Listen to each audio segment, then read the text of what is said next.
Matapos ang pagpapakita ng istorya sa nakaraan ng Phantom Troop, bumalik muli ang kwento kanila Nobunaga, Finks at Phaeton na nasa hideout ng Haley family. Pinapapasok ng Spiders ang hostage nila na pasahero ng barko sa pintuang patungo sa banyo ng room 3101. Sinunod ito ng lalaking pasahero at nang makapasok, walang pagbabagong nangyari. Kaya inutusan muli siya nila Phaeton na buksan ang pinto ng banyo at magtungo sa loob ng silid. Sinunod ulit ito ng pasahero at wala pa ring nangyaring kakaiba. Matatandaan na alam ng Phantom Troop na merong abilidad na bumabalot sa room 3101 at kung sino mang tao ang pumasok sa main door ng silid ay biglang maglalaho at mapupunta kung saan. Kaya para hindi mapahamak, sa 3102 pumasok ang Spiders. Binutas ang pader nito at umikot patungo sa likod ng room 3101. Sunod namang inutusan ni Finks na lumabas ang pasahero sa pintuan ng silid. Kaya tinanong ng lalaki kung maaari na ba siya makabalik sa kanyang kwarto pagkatapos. Pero sinabi ni Phaeton na hindi, sapagkat gusto nilang pumasok ulit ito pabalik kapag nakalabas siya ng maayos. Sinunod ito ng lalaking pasahero. Nakadaan siya sa pintuan ng hindi naglalaho, pero hindi ito agad pumasok. Inutusan ni Nobunaga na bumalik ito. Imbes na sumunod, kumaripas ng takbo ang pasahero para takasan ng tatlo. Ngunit, wala siyang panama sa bilis ni Phaeton na biglang sumulpot sa harapan niya at tinutukan agad siya ng espada. Si Phaeton ang isa sa pinakamabilis na miyembro ng Phantom Troop na patunayan na niya ito nung kinalaban niya ang Chimera Anta si Zazan. Pinapili ni Phaeton ng pasahero kung anong gusto nito, kung kaliwa ba o kanan. Natakot ang lalaki sapagkat hindi niya alam kung anong ibig sabihin ni Phaeton. Sinabi ni Nobunaga na pumasok na muli ito sa silid kung ayaw nitong putulin ni Phaeton ng pareho niyang tenga. Dulot ng pagbabanta, sinunod ng lalaki ang utos ng Phantom Troop. Pumasok muli siya sa silid at nang ginawa niya ito, bigla siyang naglaho sa harapan ng grupo. Ang ibig sabihin, napatunayan nila Nobunaga ang kanilang teorya na ang matandang lumalabas sa silid at ang abilidad na nag-teleport sa mga pumasok sa pintuan ay dalawang magkaibang kakayahan. Nakita natin sa nakaraan ng Phantom Troop na kahit bata pa lamang, na-expose na sila o nagkaroon na sila ng ideya tungkol sa Nen. Ibig sabihin, matagal ng mga Nen users ang bawat miyembro ng Phantom Troop, kaya sobrang kabisado na nila ang bawat prinsipyo ng kapangyarihan. Sinabi ni Finks na mas maganda na alamin muna nila kung tuloy-tuloy ang paggana ng abilidad o kung kailangan muli itong i-activate ng Nen user na nagmamay-ari sa trap. Sapagkat kung ganito ang sitwasyon, pwede na lamang silang maghintay sa loob ng silid at abangan ang nagmamay-ari ng kakayahan. Kumuha ulit si Phaeton ng isa pang pasahero ng barko at pinilit itong papasukin sa silid. Katulad ng nangyari sa unang pasahero, naglaho din ang pangalawa nilang pinapasok sa kwarto. Kaya nakumpirma nila na walang dadating na miyembro ng Haley sa lugar at kailangan nilang pumasok sa silid para makapunta sa lokasyon ng kanilang mga kalaban.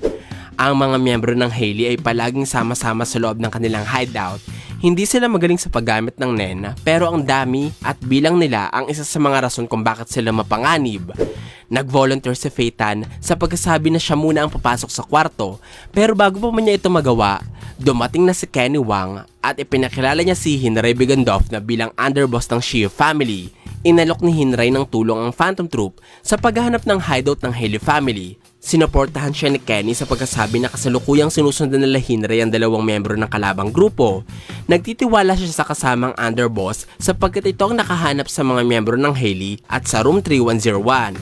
Sinabi ni Hinray na wala siyang problema sa Phantom Troop at ang mahalaga lang para sa kanya ay ang balance na gustong protektahan ng mga mafia ng Kakin. Totoo lahat ang sinabi ni Hinray. Pero kulang-kulang ang kanyang sinabi. Hindi niya nabanggit na naglilihim sila sa Phantom Troop upang protektahan ang tinatawag nilang balance. Isa sa mga inililihim nila ay ang pagkahanap nila kay Hisoka. Tinanong ni Phaeton kung paano mahahanap ni Hinray ang hideout ng Haley. Kaya ipinakita ng underboss ang isang transmitter na pwede nilang ilagay sa papapasukin nila sa loob. Medyo duda dito si Finks sapagkat gugugo lamang ng 5 minuto ang mga miyembro ng Haley para paslangin ang pasahero ng barko. Tingnan ng buong katawan ng kanilang biktima at siguraduhin walang tracker na nakakabit dito. Ang paliwanag na ito ni Finks ay ang eksaktong ang ginagawa ng mga miyembro ng Haley sa mga taong pinapatay nila. Sinabi ni Hinray na maiiwasan niya makita ang kanyang transmitter gamit ang sarili niyang Nen ability. Ito ang biohazard. Sa tulong ng kakayahan na pagbagong anyo ni Hinray ang transmitter para maging isang buhay na tulya. Pinaliwanag niya na kapag nilunok nila ito ng buo, hindi na makikita o mapapansin ng Hailey ang tulya sa oras na naghanap ang mga ito sa katawan. Dagdag pa ni Hinray na hindi babalik sa pagiging transmitter ang tulya maliban na lamang kung mauubusan ito ng nen o lumipas na ang 2 oras na limitasyon. Napakamalikhain ni Hinray sa pag-iisip ng pwedeng gawin sa kanyang kapangyarihan.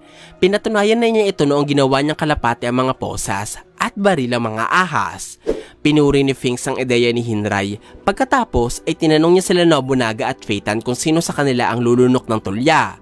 Mukhang nawala ng gana ang dalawa sa misyon sapagkat nagdahilan si Nobunaga na noong huling kumain siya ng tulya ay na food poison siya. Samantalang si Phaeton naman ay hindi daw nakain ng mga pagkaing nahawakan o nahingahanan ng ibang tao. Siyempre, ang mga sinabing ito ng Phantom Troop ay pagdadahilan lamang para maiwasan nilang nakainin ng isang bagay na hindi nila alam kung may lason.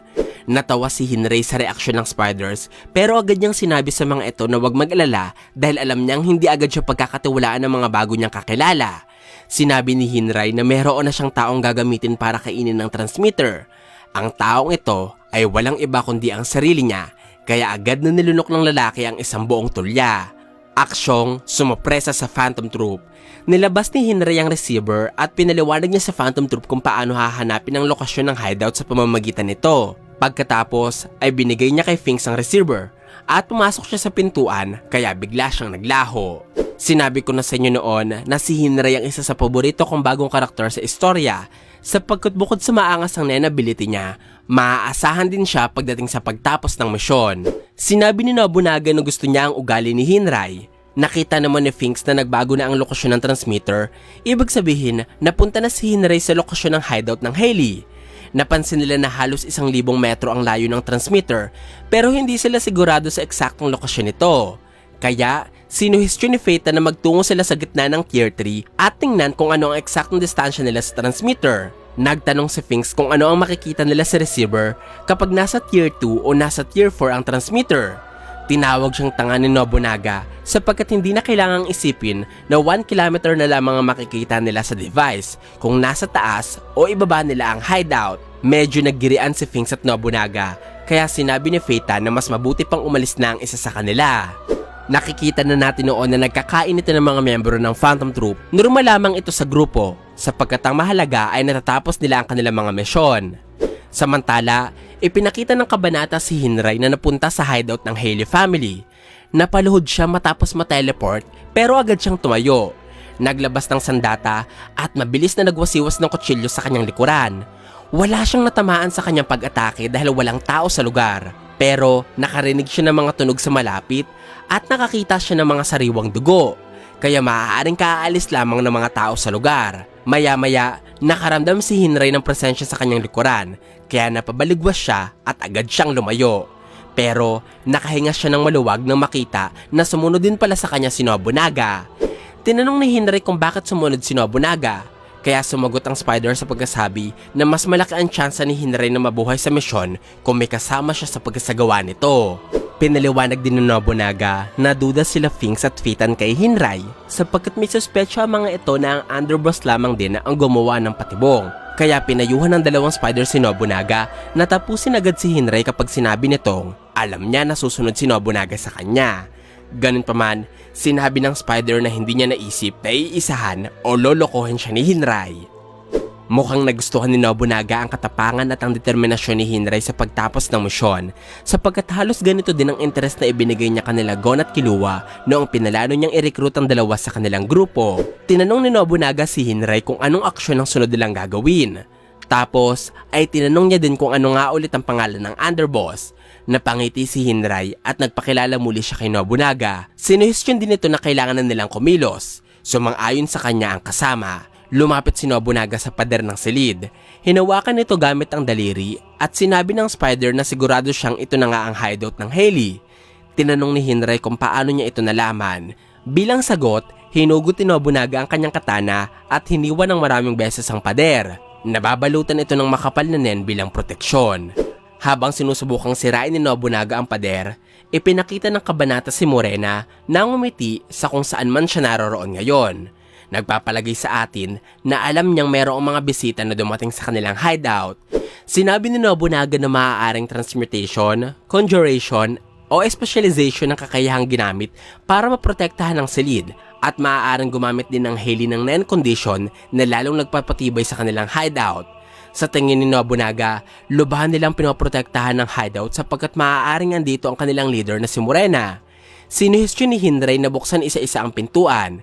Kaya habang pinapanood siya ni Nobunaga, tinulak ng underboss sa mga pintuan ng silid. Ngunit wala silang nakitang kakaiba. Nagtungo si Hinray sa huling pintuan na nasa kabilang bahagi ng hideout. At noong unti-unti nilang binuksan ito, sumilip sa dalawa ang isang madilim na silid na napupuno ng mga damit.